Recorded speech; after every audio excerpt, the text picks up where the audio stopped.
You begin to liquidate a people by taking away its memory. You destroy its books, its culture, its history. And then others write other books for it, give another culture to it, invent another history for it. Then the people slowly begin to forget what it is and what it was. The world at large forgets it still faster. That's a really powerful quote from Milan Kundera to start us off today. Welcome, everyone, to the Deep Dive.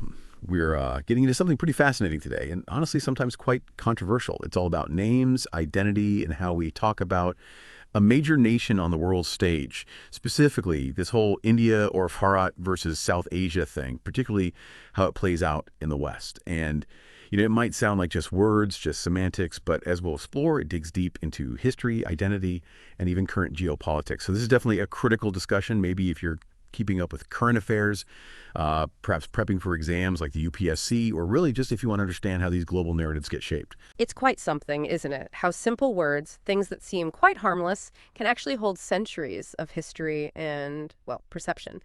And this discussion, looking at our source material today, it really brings up a core question, connecting back to Kundera. Can changing a name, just a regional label, actually start to erase a people's memory? For what the source calls a civilizational state like India or Bharat, the name isn't just geography. It's tied to thousands of years of culture, heritage, a whole unique story. So how these labels get used, or importantly changed, really affects how that civilization is seen, both by its own people and by the rest of the world. It's about identity itself. Absolutely. And this whole debate, according to our source, it really seemed to catch fire around 2016. That's when things got heated. Over here in the U.S., actually, with the California Department of Education, there was this big argument about how India, or Bharat, should be represented in school textbooks. A significant group was pushing to replace the word India with South Asia, especially for talking about ancient history. And that ran into some really strong pushback from Hindu-American groups, mainly. They saw it as the source puts it, a clear attempt to erase India's unique cultural and historical identity from the curriculum. Right. And if you look at the bigger picture the source presents, what started then described as a kind of leftist, wokist drizzle focused on textbooks, well, the source argues it's now become a full-fledged pouring. The material points out that terms like South Asia, or sometimes even just Asia, are now used much more commonly, maybe even deliberately, in Western media and academia. And not just for history anymore, but increasingly for current things happening in India. This shift in language, the source is suggesting, shows a wider move towards using this regional label, often pushing the specific name India to the side in, mainstream conversations. It seems like a move toward generalization. Yeah, and what's really striking, as the source shows, is how this plays out now in very real examples. It's not just dusty history books. Our source gives this example from June 16th, 2025, a post on X from a former U.S. acting solicitor general. The post mentioned Mina Ahmed's book, which is titled Indian Geniuses. Pretty clear title. And the book, according to the source, is all about the amazing success of Indians in America. Features only Indian individuals, apparently no one from Pakistan, Bangladesh, Afghanistan. Yet this senior former official described it as being about the success of the South Asian diaspora. The post actually said, on this Father's Day, interesting to read Mina Ahmed's new book, Indian Genius, about the success of the South Asian diaspora. And it goes on about South Asian parents. It really makes you pause, doesn't it? What does that mean for just, clear communication and giving credit where it's due when a specific identity gets broadened like that, even by prominent figures? It absolutely does. And that specific example, the Indian Geniuses book being called South Asian, it really backs up the source's claim, doesn't it? That this shift from 2016 has become much more widespread. The key point here, drawn from our source, is how these language choices, which might seem academic, can actually become tools in a bigger fight over history and, national legitimacy. They actively shape how people see identity and achievement right now. It's about how labels can either highlight or hide a specific national identity. Okay, so we've seen how this applies to history, to cultural recognition. But the source then points to something it considers even more troubling in current events. It describes what it calls the most repugnant display of the phenomenon in Western reporting. This concerns the really sensitive and disturbing issue of grooming gangs in the UK. The source argues very strongly that the Pakistani identity of many involved in these gangs has been systematically hidden, concealed under this South Asian or sometimes just Asian label. And this is despite, as the source details, multiple official reports, government and non-government, that specifically point to the involvement of men of Pakistani origin in these terrible crimes. The source sees this as a deliberate misrepresentation, basically obscuring who is actually accountable. And this leads to a critical question the source tackles head-on. Why? Why insist on this broad, maybe vague, religious term when specific national or cultural identities are clearly involved? The source pushes back hard against those it calls woolly-headed liberals who might think this is just a pointless debate. It makes the bold claim that, quote, there is nothing called an Asian or a South Asian culture. Instead, the argument goes, if you're talking about ancient South Asia, you're really talking about Indian culture or Bharatiya culture.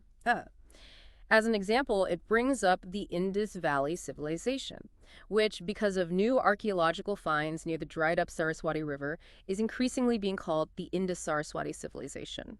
The source sees this as more accurate. So according to the source, by constantly using South Asia, the real aim, maybe subconscious, maybe not, has been to strip away the history or the memory, to use Kundera's word again, of Indian, of Bharatiyas.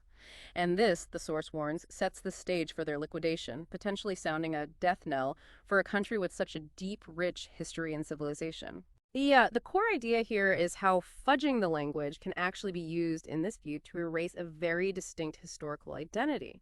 That is a very strong claim from the source. And it goes on, giving another reason why it argues this whole South Asia or Asia umbrella is problematic, especially thinking about the region's history. The source states that South Asia manifested Indian history, culture, and heritage to what it describes as the Medina mindset took an institutionalized form.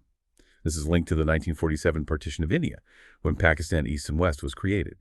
So the source pointing to a specific ideological change after 1947, which it claims fundamentally changed the region's story and identity, breaking away from what was mostly a shared Indian cultural space before that. Yeah, and what's really interesting here is the source's analysis, quite controversial analysis, mind you, of how a newly created national identity can purposefully reject its own shared past. Our source argues that Pakistan became, in its words, a fantasy land that turned viciously against its own past, trying to invent a new Arabic identity instead. A really stark example given is Muhammad bin Qasim, an 8th century invader. The source says he killed, maimed, enslaved the actual ancestors of today's Pakistanis. Yet he was apparently made the first official citizen of Pakistan. The source claims this set Pakistan up as the antithesis of India, where India's heroes became Pakistan's enemies and Pakistan's heroes became India's enemies. The argument is essentially that Pakistan's very reason for being became the destruction of India and its civilizational identity, creating this huge split in history and memory. The insight, according to the source, is how a nation can build its identity by actively rejecting the history of its own region. Right, and following that line of argument, our source talks about a kind of double whammy for India. It claims this whole South Asia lobby isn't just about messing up history, but it's a, quote, sinister attempt to conceal the dirty, dubious identity of Pakistan and Bangladesh, end quote. So the argument is, on one side, India's own achievements, its civilization, get watered down or denied under this big South Asia label. But then on the other side, India is forced to somehow share the crimes blemishes that, according to the source, it has nothing to do with. And conversely, the source suggests this South Asian identity is a blessing in disguise for what it calls a rootless, ahistorical nation like Pakistan. It lets its problems get hidden under this wider regional description. So it's presented as a strategic use of words that hurts one nation while helping another hide its past and present actions. Which leads us to what the source flags as Western doublespeak when it comes to the word Pakistan itself. It makes a quite pointed observation. Apparently, while terms like Asian or South Asian are often used to cover up Pakistani transgressions, to use the source's phrase, like the grooming gangs we mentioned, the moment there's something positive, something palatable to showcase, then suddenly the specific term Pakistan is okay to use again. It's back in currency. This picking and choosing of labels, the source argues, isn't accidental. It's a pattern. Yeah, and connecting that to the bigger picture, it suggests, from the source's perspective at least, a kind of strategic, maybe even self-serving use of identity labels by parts of the Western media. The source gives a very specific example to back this up. It mentions the BBC. Apparently, the BBC introduced Abdus Salam, the famous nuclear physicist, as Pakistani, even though, as the source points out, Islamabad tends to distance itself from him because he was Ahmadiyya. Yet, the same BBC, the the source claims, chooses to use the broader South Asian or Asian label when reporting on the UK grooming gangs, effectively hiding the specific Pakistani links highlighted in reports. So the source contends this shows a selective use of identity. A nation's specific label is either used or hidden depending on the story being told, rather than just sticking to the facts consistently. The main takeaway from the source here is this perceived manipulation of national identity in media narratives, depending entirely on the context. So after laying all this out, what's the bottom line according to the source? Well, our material presents a pretty stark conclusion. It says the time has come for India to actively reclaim its culture and history. It argues India simply cannot let its adversaries take away its historical, cultural, civilizational identity in the name of South Asia, end quote. And the warning is quite severe. If it does, India risks becoming, quote, a sad replica of Pakistan and Bangladesh. It could lose what the source calls the unique civilizational alternative that the idea of India provides. It even goes so far as to assert that the votaries of South Asia are the closet supporters of Pakistan and that they want India forgotten and dead. It's really presented as an urgent call for India to stand up for its own distinct identity. It really leaves us with a challenging thought, doesn't it? Especially for you, our listener. In a world that's so connected, what do you think stands out about why it's important for a nation to hold on to its specific history and cultural memory?